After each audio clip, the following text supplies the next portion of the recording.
If you read the Vatican's document on this, first of all, it opens with an expression of deep gratitude to women religious in the United States, and I think that's been overlooked sometimes in the coverage of this. This sort of war on nuns theme has overlooked the fact that obviously Catholics are very grateful to women religious in the United States, and the Vatican too has expressed that gratitude. But in terms of concerns, we're talking about basically open dissent from fundamental church teachings, and also failure to promote those teachings on issues where the culture and the church are in a real clash, and it's important for anyone who publicly represents the church, and that's exactly what women religious do, whether they like it or not. It's important for them to promote those teachings. So we're talking about defending the sanctity of every human life, from the cradle to the grave, defending the sanctity of marriage, as the church sees marriage as the union of one man and one woman, and just generally promoting church teaching, and upholding that teaching and witnessing with joy to that. And that's not what many lay Catholics have seen, and what bishops and within the Vatican the church officials have seen oftentimes. The work that women religious are doing with the poor, with the marginalized, on social justice issues is very important, and the Vatican said so in this document. But it's important to also understand that the Catholic Church understands issues like the sanctity of human life, and I'm speaking now, of course, about opposition, for instance, to abortion and euthanasia and embryo-destructive research. The Church understands these too as social justice issues, and believes that if women religious are not openly, publicly, joyfully witnessing to church teaching on those issues, or are, as has often happened, openly dissenting from church teachings on these issues and encouraging lay Catholics to do the same, then they're really not fulfilling their mission as women religious, who are, after all, public witnesses to the church and to the gospel in the world, whether they see themselves that way or not. There's been a huge and ongoing debate ever since the close of the Council as to what the Council actually meant, and especially over the phrase, the spirit of Vatican II. And we hear this over and over, particularly and often from those who dissent from fundamental Catholic teachings on issues that are more controversial within the culture. And I'm speaking again of the life issues, that sort of thing. And the idea is that the documents of the Council and the Council Fathers said one thing, but there was this sort of amorphous spirit of Vatican II that actually gives us license to go way beyond what the documents said and to sort of interpret things as we see them. And this kind of spirit of Vatican II sort of collided with all of the upheaval, social upheaval and otherwise, of the 1960s, especially in the United States. Obviously some good changes during that time, but also some ones that, at least from the Church's view, are quite problematic in terms of our understanding of the permissibility of abortion or sexual ethics, that sort of thing. And so there's been kind of this breakdown within the Church of these two camps, one saying the spirit of Vatican II allows us to pretty much go along with the culture on all of these issues where the Church, it seems to us too countercultural, too old-fashioned.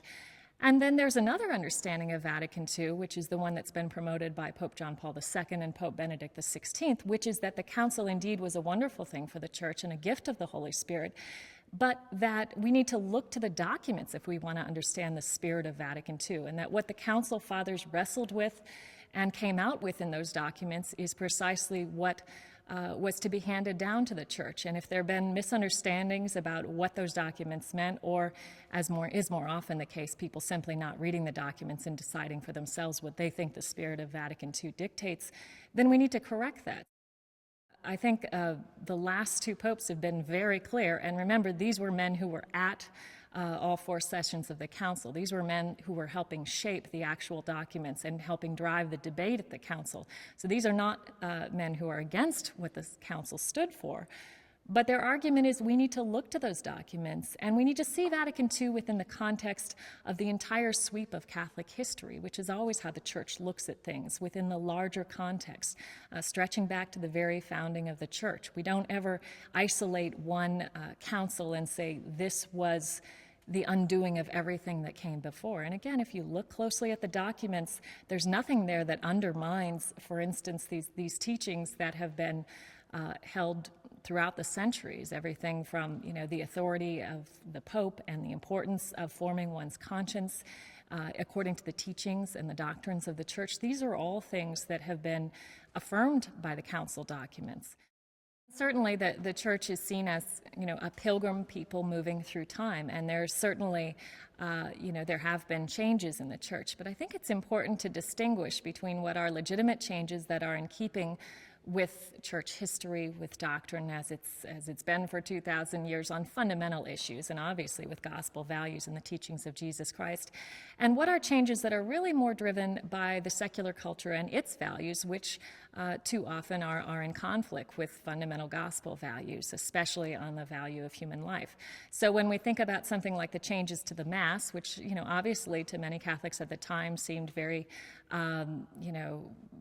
disorienting at first, but were called for by the Second Vatican Council, yes.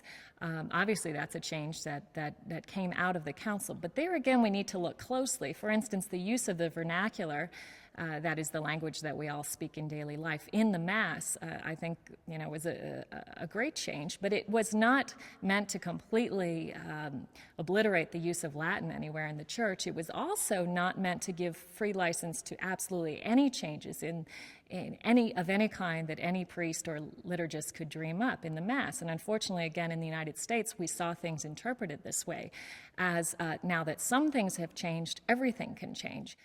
It's certainly true that the Second Vatican Council ushered in important changes in the Church, and especially just a sense of opening up the Church to engaging with the modern world in a more fruitful way. And again, as a product of Vatican II, I'm very grateful for that. But what many lay Catholics, including many in my generation, are not so grateful for are the misinterpretations of that council, the sense that now everyone gets to define for himself or herself what the Church teaches, regardless of what the Church actually says it teaches. And that's where I think we're seeing in the last couple of decades Catholics going back to this question of, wait, what did the Council Fathers say? And let's read those documents. Let's read the Catechism of the Catholic Church if we want to know what the Church teaches. And we may disagree with these teachings, we may wrestle with them, but I want to actually know what the teachings are, not just what the so-called spirit of Vatican II tells me they can be, and as I, sort of interpret them for myself. Catholicism is in many ways a difficult religion when you live in pluralistic democracy, where you're used to every man, one man, one vote, that sort of thing. I mean, Catholicism, is a hierarchical church, and the Catholic Church does have enduring, timeless truths that it promotes and defends and that are not subject to majority vote or change. So there are changes that are legitimate and there are changes that are not. And again, I think we've seen with the last two popes a real effort to incorporate and celebrate those reforms that came with the Second Vatican Council that were helping to build up the Church and bring the gospel to more people engaged in the modern world, but also a rejection of misinterpretations of the Council that would make it basically an excuse to completely secularize the Church. Lay Catholics are looking to women religious. They're looking to people in leadership positions within the Church to know what it means to be Catholic, which teachings the Church takes seriously, what it is to be faithful to the gospel of Jesus Christ in a secular culture and in a pluralistic democracy. What does that look like? And so they're looking to women religious for this. When they see women religious not doing that and not showing them an authentic witness of faithful Catholic life, it leaves them confused and scandalized. It leads many of them to believe that maybe the Church really doesn't care about these teachings after all, because if it did, why would Sister so-and-so be able to publicly protest against the Church on something that I've been told was very important? And so there's a lot of, it's the old Catholic term of scandal. There has been a lot of that. There's been a lot of confusion.